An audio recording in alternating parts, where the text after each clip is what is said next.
winning a new customer. There's less money flowing into the ecosystem from an investment standpoint, and there's certainly kind of mass hesitation happening, especially from an investor standpoint. But coming back to the earlier point, if I go back to COVID, as COVID unfolded, investors kind of slowed down, and capital became clogged up in the system. We came through COVID, the new normals got defined, the investment landscape changed a little bit, and then that capital began to flow. And we're just in that period right now where there's a bit of hesitation, capital's clogging up in the system. We'll find our new normal, and then I'm pretty confident things will resume. How's morale among staff? I mean, this is, we talk more about leadership. I have a new podcast, which we hope to have you on sometime, but a lot of the focus is actually, as a leader, your purpose is to see the vision, to keep the company safe, but also to motivate people. Is it harder after all the crises that have come one after the other? I would say this situation is harder on that dimension for sure, because whilst we've had conflict before, whilst we've had pandemics before, whilst we've had economic uncertainty before, the new nuance here is how AI can impact the placement of staff, how it can impact jobs, how people feel secure in their job and in their role. And that personal element of this, hostility is certainly a new one. The fortunate thing for Forterra is we're growing at an incredible pace.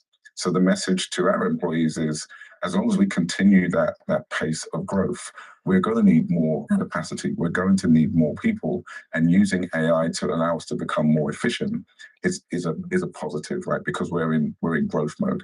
If the company were not trading so well, and if our outlook was not so good, it would be certainly much harder to keep employee morale high. Where's that growth coming from? I mean, is it also expansion into either other sectors or other countries? We've been incredibly focused on the industrial market, primarily in Europe. We continue to be focused in that category. We know it well. We love it. It's a thriving category. But we have acquired and built new capabilities that expand the offering from Forterra. So that's been a real source of growth for us. And even with the emergence of AI, I expect us to continue to be hugely acquisitive and continue to grow. Okay, Dean, thanks so much, as always, for coming on. Dean Forbes, the chief executive of Forterra. Coming up, we'll talk to Rachel Ellahus, the director general of RUSI, as the White House insists that peace talks with Iran are ongoing to end the war. That's coming up next, and this is Bloomberg.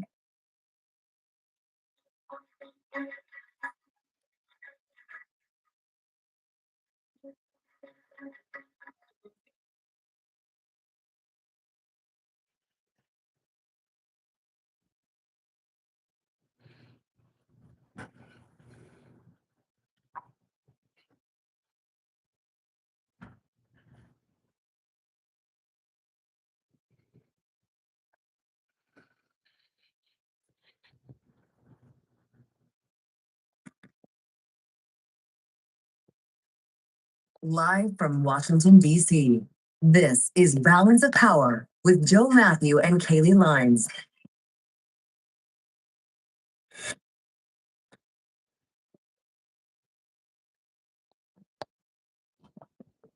This is Balance of Power, live from Washington, D.C. From Bloomberg's Washington, D.C. studios to our TV and radio audiences worldwide, welcome to Balance of Power. Alongside Joe Matthew, I'm Kaylee Lines. Tonight, mixed messaging. Iranian officials say they're rejecting a U.S. ceasefire proposal, but the White House is pushing back, casting doubt on those reports and insisting that talks are ongoing. As more U.S. troops head toward the region, we've got the latest on negotiations coming up.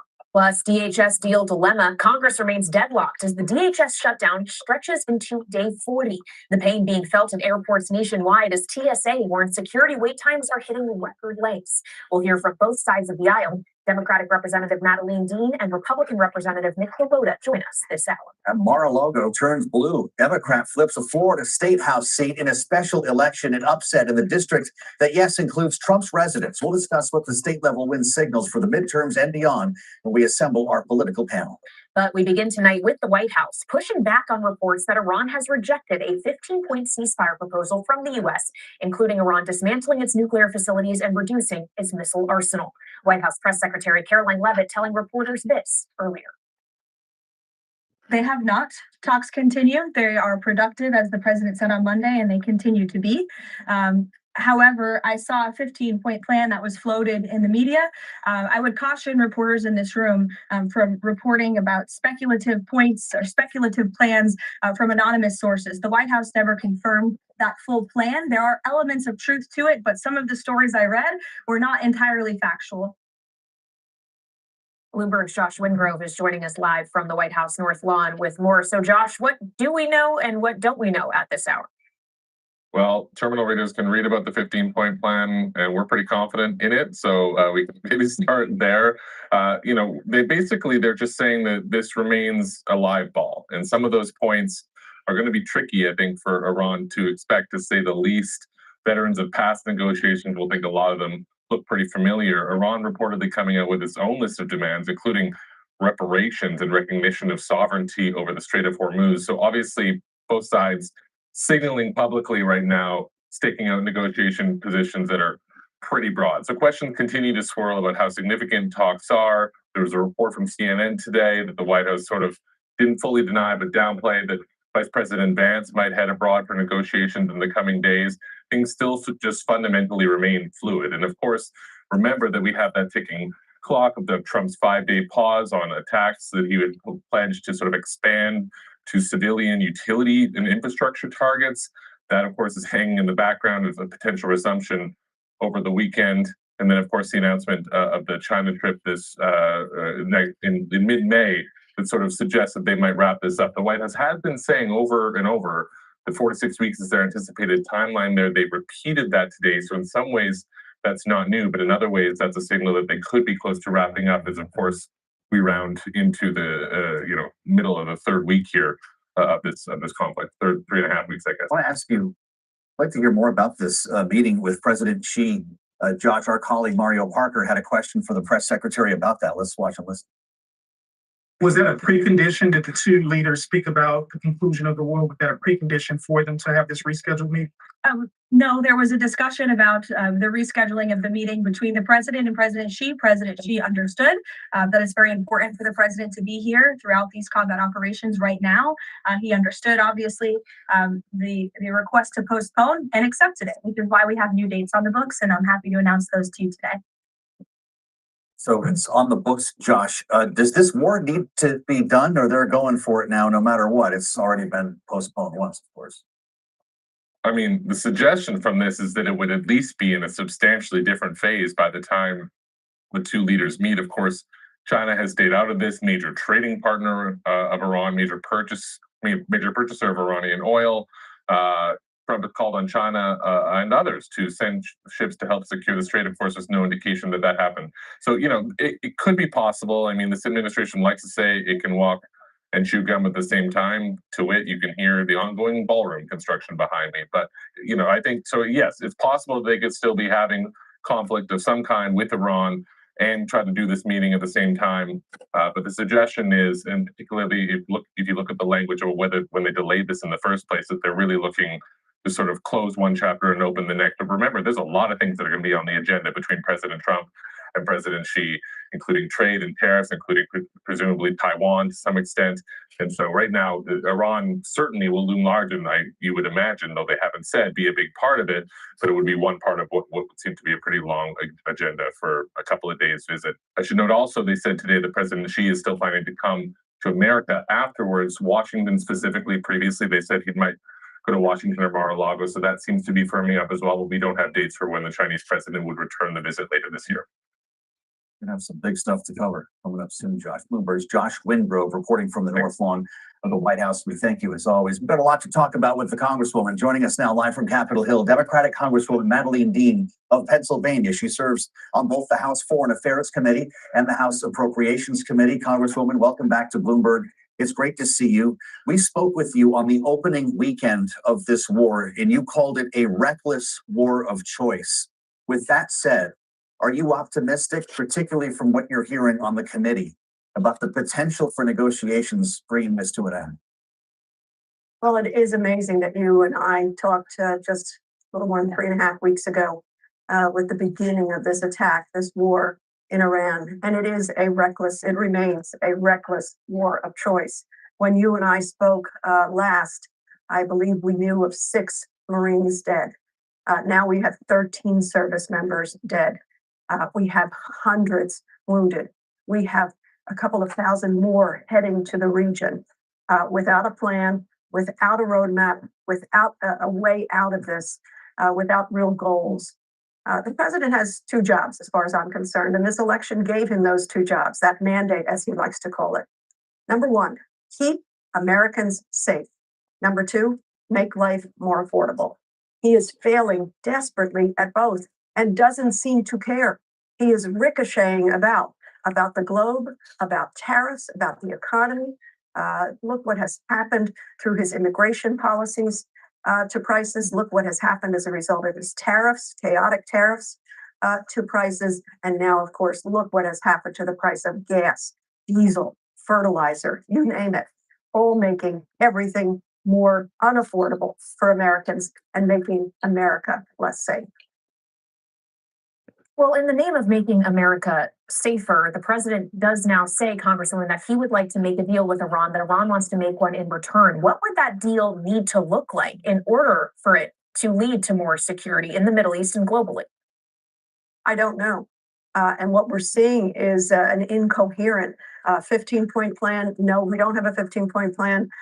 Iran coming back with absolute non-starters, reparations, sovereignty over the Straits of Hormuz. This is what is so troubling. And what is really troubling is we haven't gone about any of this in a normal fashion. We haven't had appropriate diplomatic talks. And in fact, before this strike on Iran, there were negotiations going on. But the president decided to just bust right in alongside Mr. Netanyahu, maybe behind Mr. Netanyahu, as Secretary Rubio originally said. But we haven't heard from Mr. Rubio. Maybe you saw in Foreign Affairs Committee today, Ranking Member Meeks put forward a resolution to subpoena Misters Witkoff and Kushner to come in and report. The Republicans blocked that. I don't know why they would. Wouldn't they, for the sake of our military men and women, for the sake of America's need to know about this war, wouldn't they want these chief negotiators coming in? And also these chief negotiators impact our economic outlook. Republicans don't want any reporting from this administration on actually what's going on.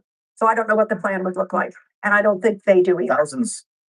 Thousands of American troops are on their way, Congresswoman. As I'm sure you well know, the 82nd Airborne Division has 3,000 soldiers tapped, and we have two separate Marine Corps expeditionary units on the way. Some will arrive, we're told, as soon as Friday. Are boots on the ground inevitable here? Oh, I certainly hope not. And I don't think this administration knows what it wants to do in terms of boots on the ground or wrapping this up. You remember the president has said some days he says war is peace. Some days he said we have won, we have victory, but I'm bringing more troops in. So boots on the ground would be a grave choice, a deadly choice. We know that we will lose more American men and women, soldiers who swear an oath to the Constitution to say, I will risk as even my own life to make America safer. I feel for them because the president is making them less safe. But think of how erratic that is. He says we've won, and he's sending more troops in, and he hasn't taken boots on the ground off the table. This is a ricocheting set of conversations by this president. He's not making any sense, which is really dangerous at a time of war. Well, and of course, while we are in a time of war and geopolitics is commanding so much attention, Congressman, there are also considerations here at home as we are still in the middle of a shutdown of the Department of Homeland Security, with lines at airports security getting incredibly long as TSA agents are going without pay. It's unclear what the status is now of a potential deal, what voting ID legislation will play in terms of a role in that. We spoke with your colleague, Congressman Marlin Stutzman of Indiana, about this earlier today. This is what he told us, and we'll have you respond. There's obviously the debate with the Save America Act in the Senate right now, but that does not have to be paired with funding DHS. The House of Representatives, Republican controlled and led by Speaker Mike Johnson, we send over funding for DHS alone, separate from the Save America Act. So these two could be handled separately. Even if the Save America Act, Congresswoman, is stripped out of this and it is just a DHS-focused piece of legislation, what is it going to take in terms of a deal for it to get your vote? What does Democratic leadership need to negotiate?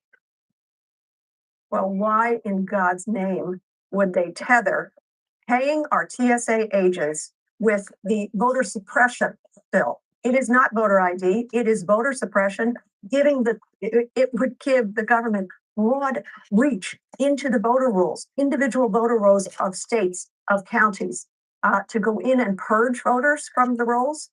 This is far worse than just voter ID. So people should fall for that misnomer. And it should never have been connected to DHS funding. It should never have been connected to our TSA workers. I have to tell you, for work, I have flown over the course of the last 2 weeks multiple times, whether it's Philadelphia or other places. And TSA agents have been moving us along swiftly, doing their job. Nobody's griping, and they're doing their job without pay. There's one reason they haven't gotten pay. Mike Johnson has not put the bill on the floor. After all, they've got the House, they've got the Senate, they've got the White House. They should be ashamed of failing to pay TSA agents whose job it is to keep us safe in airports and in the air. Shame on them. As I said at the beginning, the president's job is to keep us safe, and he's failing to pay TSA workers, disrespecting them in that way, forcing them to go get other jobs, have garage sales, whatever they can do to put food on the table for their families. These are career people. These are people who are proud of their work. And it is the Republican majority, House, Senate, and the president himself who doesn't give a damn about them being paid.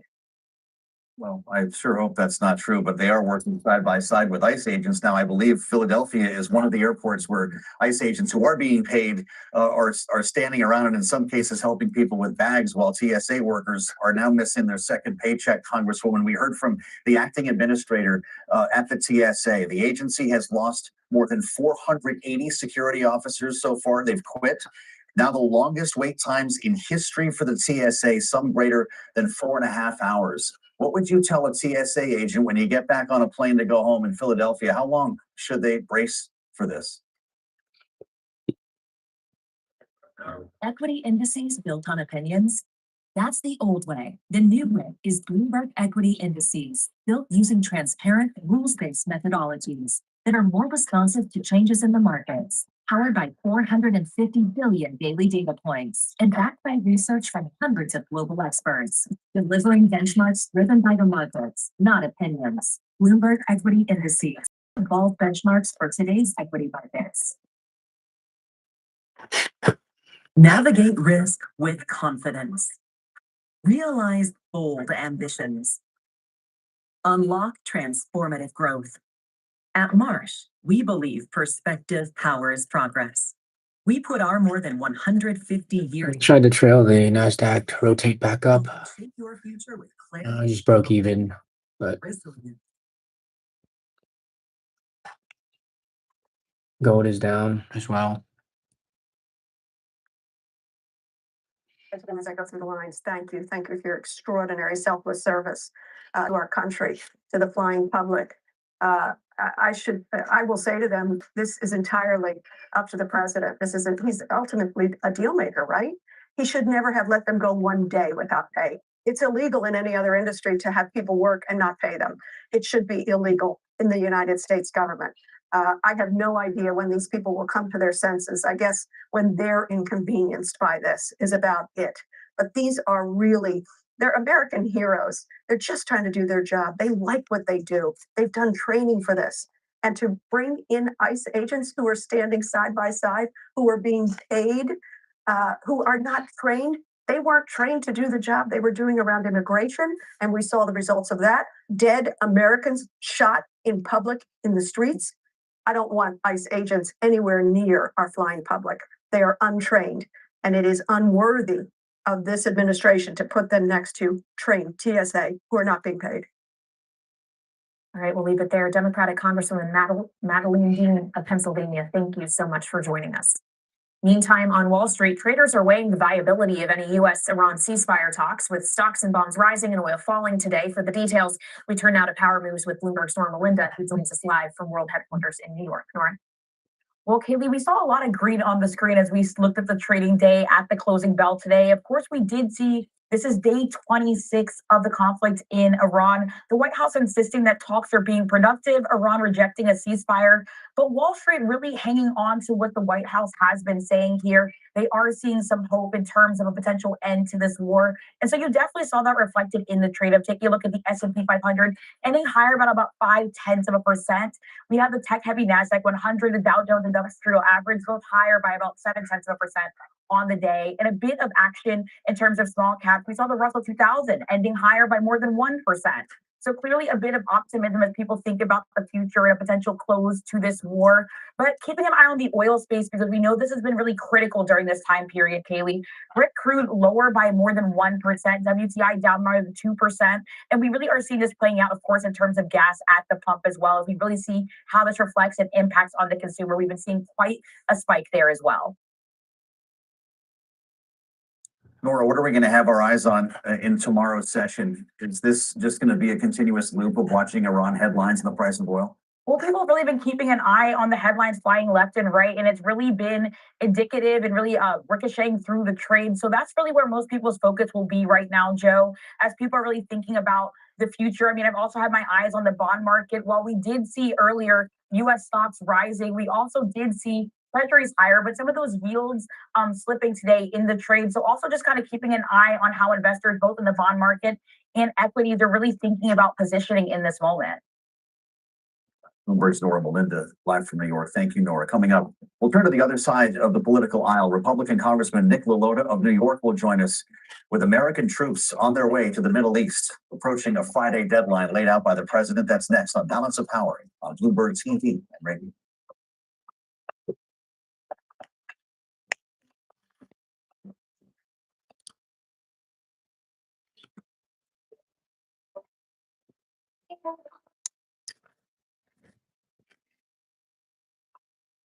Welcome back to Balance of Power on Bloomberg TV and radio. Alongside Joe Matthew, I'm Kaylee Lyons.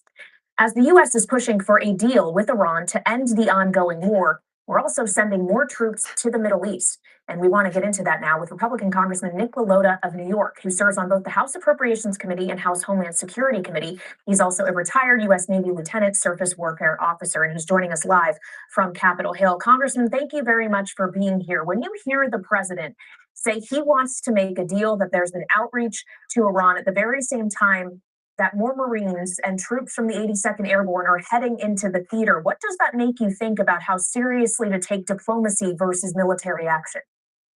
So the both are tied hand in hand. As somebody who served on an aircraft carrier and now helps pass budgets to fund our nation's military, the reason that we have 11 aircraft carriers, nuclear submarines, huge bombers, and the best, most formidable, lethal fighting force the world has ever known is in hopes to not have to use it. And specifically, when we're engaging in diplomacy with an adversary, a nuclear ambitious adversary like Iran, it's best that Iran understands the full weight and power and might of the U.S. military, and the president is right to flex that in order to achieve an objective to keep Americans safe. And we need to ensure that Iran never becomes a nuclear capable nation. It was actually one of the few bipartisan applause lines here in Washington when the president had his State of the Union address about 4 weeks ago. Most of my colleagues agree Iran can never have a nuclear weapon, and ensuring that Iran knows that we're serious about that helps put the president and Secretary Rubio in the best position possible to engage in diplomacy. Well, I know you're thinking about your years in the Navy, your deployment on the USS Carl Vinson, Congressman, and your neighbors who are first responders and in many cases active duty military on Long Island. The losses that are associated with wartime are very real to people who live in your district. Is this the right time to be sending Americans to the Middle East to potentially seize Karg Island, we understand, or to reopen the Strait of Hormuz in an effort to stabilize the oil market? Is this what sailors and Marines should be prepared for? Well, I do come from, I appreciate you noting, where I'm from. I do come from Suffolk County. We have the second most veterans of any county in the United States, second only to San Diego County. The red blood runs deep where I'm from in Suffolk County. We're proud to have served our nation. We got a lot of cops and firemen from my district in particular. We're proud about this nation's history. We're proud to help secure our public safety, our national security. And a lot of folks where I'm from have stepped up over the years to serve America and to make us safe. I think the president has a couple different goals in mind tactically when it comes to Iran. One, to incapacitate its leadership who has promised to bring death to America for 47 years and has fulfilled that promise all the way back in 1983 in Beirut to the Khobar Towers to wars in Iraq and Afghanistan, has been slaughtering our American troops for years and years. I think that ensuring that we incapacitate that leadership is a worthwhile objective that the commander-in-chief has, but also to ensure that we dismantle as best as possible its nuclear arsenal. Third, I think that we need to incapacitate its conventional arsenal, its drones, its missiles, and other ways that can help hide a nuclear weapons program behind. But ultimately, fourth, to achieve an objective of having an open Straits of Hormuz. The president says all options are on the table. I don't think that ground troops are likely to be used for those purposes. I think that we can conduct these missions and achieve those goals mostly through an air campaign. But I'm eagerly watching what happens over there, and I hope it doesn't come to ground troops. Well, while we watch what happens over there, Congressman, we're also watching what is happening here, specifically at airports across the country as TSA agents are going without pay and the DHS has been shut down now for 40 days. Are you prepared to vote for whatever deal might come out of the Senate in whatever form if it makes sure those agents get paid as soon as possible? Yeah, I was with some of those agents a couple of mornings ago on my flight into DC.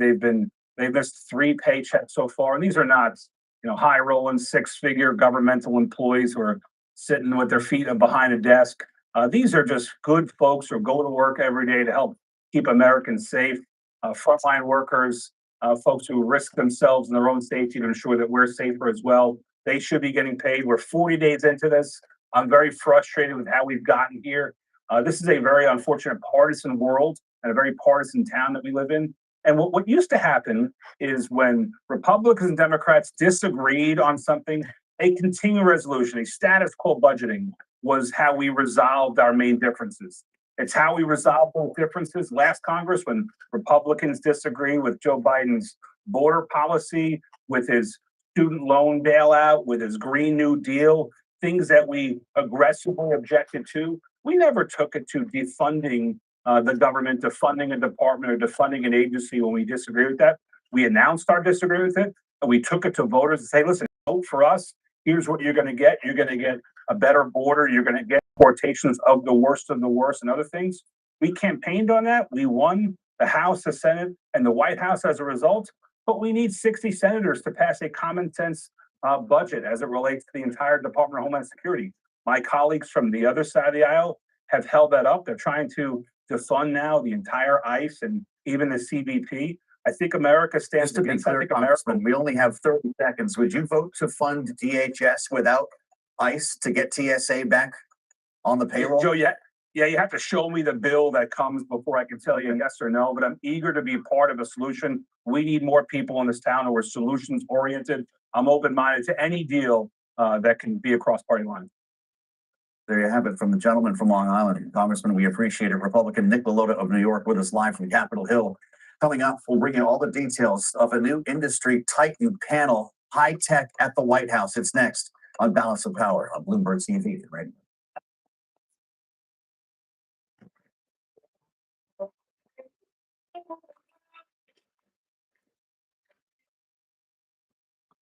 This is Balance of Power on Bloomberg TV and radio alongside Kaylee Line. Joe Matthew, thanks for joining us. We learned today President Trump is appointing industry leaders to a new presidential tech council that will focus on AI policy and other science-related issues. The president's Council of Advisors on Science and Technology will include Jensen Huang, Mark Zuckerberg, Mark Andreessen, and Larry Ellison, a who's who. And just the latest example of how big tech and Washington, and more specifically this administration, are coming together. Joining us now with all the details in our Washington bureau, Bloomberg's Michael Shepard. What do we make of this, Shep? Is this a new shadow cabinet in the White House? Well, Joe, you could think of it as an ensemble cast, maybe like an Ocean's 15 for tech or something. But really, it formalizes and puts on paper something we have seen forming of it really the last year and a half, and that is that alliance between the tech industry, Silicon Valley, and President Donald Trump. They really find common cause together. Some have been with the president for a long time, like Larry Ellison. Others are more recent converts, like Mark Andreessen and Mark Zuckerberg, who jumped in to support President Trump's comeback bid back in 2024. And then Jensen Huang, he has, since Trump took office, really been a fixture at the White House, pushing for relief from export controls. But together they have found common ground on calls for lower taxes, a lighter regulatory touch. And in a way, you're seeing the agendas merge. And in particular, President Donald Trump has made accelerating AI adoption, in particular, a centerpiece of his economic agenda and his vision. And we all saw that on display yesterday with the Helen Valley Forum here in Washington. A lot of the people who are on this new panel were not present per se, but their presence was really felt in the room, where the administration's agenda was really so much part of the conversation on everything from regulation, but also, for instance, how AI is used in warfare. And it really was quite the discussion, and it really centered on what the administration wants to do. Well, yeah, it's that intersection of artificial intelligence and the war with Iran that is particularly interesting. We actually heard about that from the CTO of Palantir yesterday. Take a listen. Obviously current operations are ongoing, but I think people will reflect back and say this is the first large scale combat operation that was really driven, enhanced, made substantially more productive with technology, with AI. What else did we hear in that regard, Mike? Well, we heard all day long at various times. Helen Valley Forum is actually dedicated to this idea of accelerating technology adoption, especially in artificial intelligence, but in other areas too, such as those small and nimble drones that we have seen Ukraine use, but that we have also seen Iran use in the Iran war. And so there was a lot of discussion about how to accelerate and make more agile the procurement process by the Defense Department and by the US government. But of course, we also heard from Palantir during that conversation with Ed Ludlow and Caroline Hyde yesterday. It's not a real revelation per se, but hearing it from the company itself. Remember, Palantir makes the Maven combat system that is used by the military now in its classified military operations, and including in this latest campaign against Iran. So having them not only acknowledge it, but sort of set the marker on the calendar that this is now something different, that warfare now is different as a result of artificial intelligence. And we are seeing this as a game-changing moment from their perspective. And the way they see AI being used is, look, AI is essential to handle all of that incoming information. There's so much surveillance from radar, from satellites and other sources, that combat commanders have so much data to actually analyze and make quick and accurate decisions. And that is where a system like Palantir's Maven's system, the digital mission control platform that they use, is so critical. And combat commanders have really pointed to this as an essential element of how that campaign is unfolding. All right, Bloomberg's Mike Shepard. Thank you so much. And as that military campaign unfolds, of course, there is something of a diplomatic push underway, as the White House tonight remains insistent that peace talks with Iran are ongoing, even as Tehran publicly rejected the administration's proposed ceasefire plan, issuing its own conditions to end the conflict. And joining us now for more on this is Mara Rudman, professor at the University of Virginia's Miller Center and former deputy envoy for Middle East peace at the U.S. State Department. Mara, thank you for being here. Obviously, we are hearing a bit of a conflicting narrative, whether you're listening to the United States or Iran, when it comes to potential talks and a potential deal here. How seriously should we take what they are saying publicly? Do you think it likely matches what's going on behind closed doors through these various intermediaries and back channels? Well, thanks, Kelly. Good to be with you for this conversation. I think we take seriously what both sides are saying, even though both sides are giving out conflicting narratives about whether or not they're talking directly to each other or even indirectly to each other. And that is because they've always got to look at the interests of what each party is. Try one last one here. President Trump's interest, the United States' interest, Back. to look like we are ready to talk and to be engaged in discussions. And that's going to, we've already seen it affect the price of oil, having it come down after he's made announcements like this, which he did just earlier this week. And for Tehran and for the regime there, it's just the opposite. They want oil prices to stay high. They do not want a ceasefire while talks are ongoing. And you see on the specific points, both sides taking very different views on things like control of the Strait of Hormuz. Again, you have to just look at what the interests of both parties are and then figure out from that what might be going on behind the scenes to get meeting points. Equity indices built on opinions. That's the old way. The new way is Bloomberg Equity Indices, built using transparent, rules-based methodologies that are more responsive to changes in the markets, powered by 450 billion daily data points, and backed by research from hundreds of global experts, delivering benchmarks driven by the markets, not opinions. Bloomberg Equity Indices. Get evolved benchmarks for today's equity markets. The markets are just too weak. It's redefining how we design and manufacture products, how we build and operate infrastructure, from the phones in your hands to the cars you drive, allowing us to make great cities, economies. As someone who's actually been involved with the stakes, the high stakes that surround negotiating sessions between nations, how does the administration succeed, assuming that this is all true and real, the back channels are already open and moving information? Markets are so efficient. I mean, if you get these levels with the math on 50% levels, the 61.8 levels, the 75% levels, 38% levels. I mean, they're solid. Oh, here it is. It went back up. It just manipulated to go back in. But And their power and control is uppermost in their minds. it's so fractal within, if you find ranges within a 4-hour candle inside there, the fractals, it's just trying to get the precision of Disdain those inside ranges. That's how you scalp it. Because the long-term players are the ones have people who are experienced in dealing with parties like those leading the regime, and people who do the background work. So better bias, by better direction of the markets. Vice President Vance or Jared Kushner, tend to be quite efficient, system. Constantly seeking value, and then once it absorbs liquidity, that's the fuel to drive prices for big moves or certain directions. At this point in situations like always seeking value. Some of these very Yeah, we got Steve Witkoff who were negotiating few break evens on gold and break evens on NASDAQ as well. Obviously, we're able to catch the to the peak. Middle East. They were just Drop down this way. that told us you have to have diplomacy and military might essentially going hand in order to have leverage in these negotiations. But does that actually risk backfiring with Iran, Mara? The idea that we're showing more force in the Middle East and perhaps Iran to not take the U.S.